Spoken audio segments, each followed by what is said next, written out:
सीधी सी बात है कि मैं स्पष्ट तौर पे कहूं कि प्रधानमंत्री जी से जिस तरह की शांति की अपील, न्याय की पूरी गारंटी के साथ जो होना चाहिए था वो नहीं कर पाए।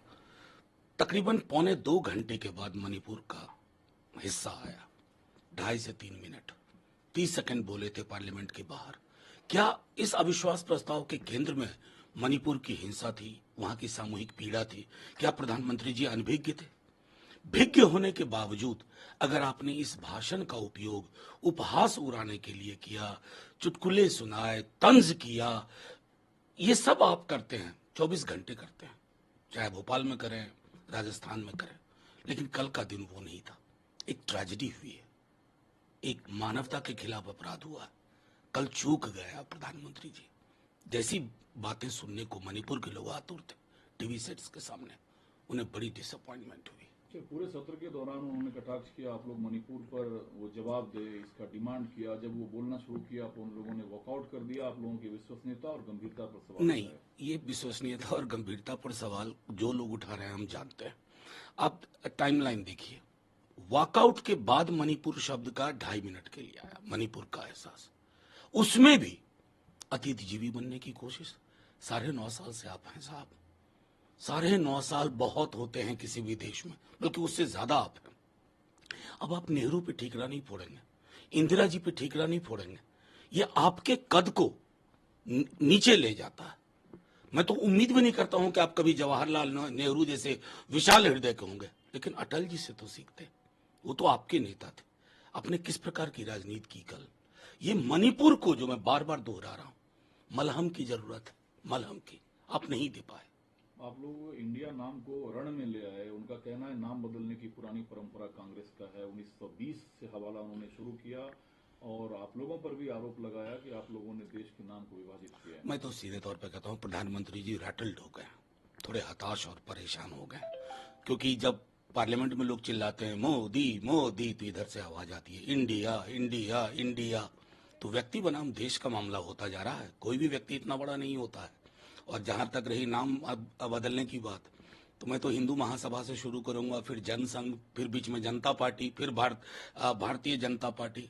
साहब नाम तो आपने भी बदले, देश आपने भी कई बार बदले, लेकिन यहाँ सारे दल सिर्फ संविधान की रक्षा के लिए आए हैं। अब तो कल ही इलेक्शन कमीशन में जो कोई अपॉइंटमेंट की जो तब्दीली लेके आए हैं, उसके बाद लोकतंत्र पर तो आपको बोलने का कोई हक नहीं।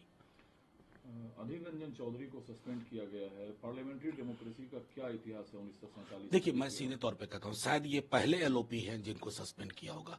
इससे ज्यादा अतिरेक की घटनाएं हमने देखी है। मैं तो सदन में 6 वर्ष पूर्व आया, लेकिन उससे पूर्व जो हमने देखा है, अगर इस तरह की मानसिकता होती ना, तो 2G के टाइम में जो चल रहा था सदन में, भाजपा के सारे सदस्य सस्पेंड हो गए होते। क्या का नहीं कहा आपने तब के प्रधानमंत्री के बारे में?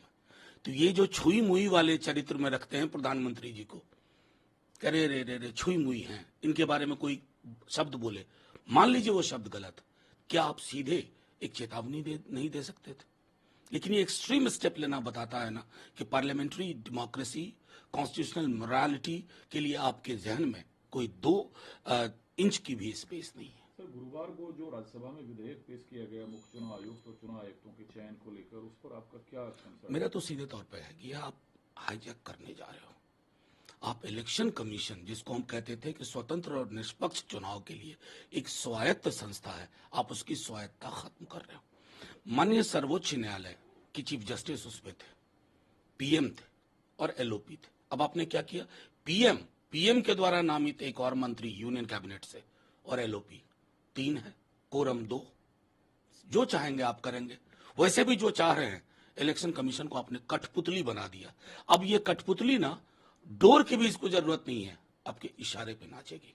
आप लोगों का कोर इशू जातिगत जनगणना बिहार में है, लेकिन यूपी के सीएम ने साफ तौर पर कहा है कि यूपी में जातिगत जनगणना की कोई योजना नहीं है। नहीं, तो वो तो कर ही नहीं सकते, उनके चरित्र में नहीं, उनके स्वभाव में नहीं, उनकी मानसिकता में नहीं है।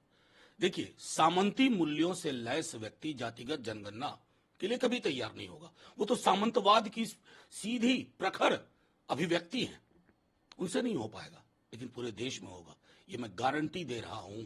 जातिगत जनगणना को आप डिले कर सकते हैं, रोक नहीं सकते। सर, भारत माता शब्द पर क्या कंट्रोवर्सी है? इस पर राहुल गांधी ने बोला कि आजकल ये असंसदीय करती है? नहीं, देखिए, आप एक बात सोचिए कि एक्सट्रीम क्या स्टेप हो रहा है।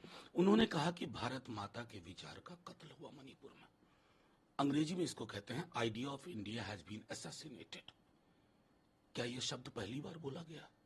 जो भी भारत माता को चिंतित होंगे, भारत माता सिर्फ मध्य प्रदेश, उत्तर प्रदेश, बिहार, राजस्थान नहीं है ना। भारत माता मणिपुर भी है, कश्मीर भी है, तमिलनाडु भी है।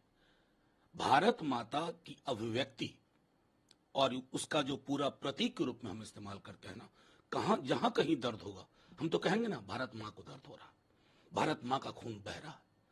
अब आपको ये बातें नागवार गुजरती हैं, ये अनपार्लियामेंट्री है। कौन लोग इनको सलाह दे रहे हैं मेरी समझ में नहीं आ रहा, लेकिन मैं चिंतित हूं पार्लियामेंट्री डेमोक्रेसी के भविष्य को लेकर।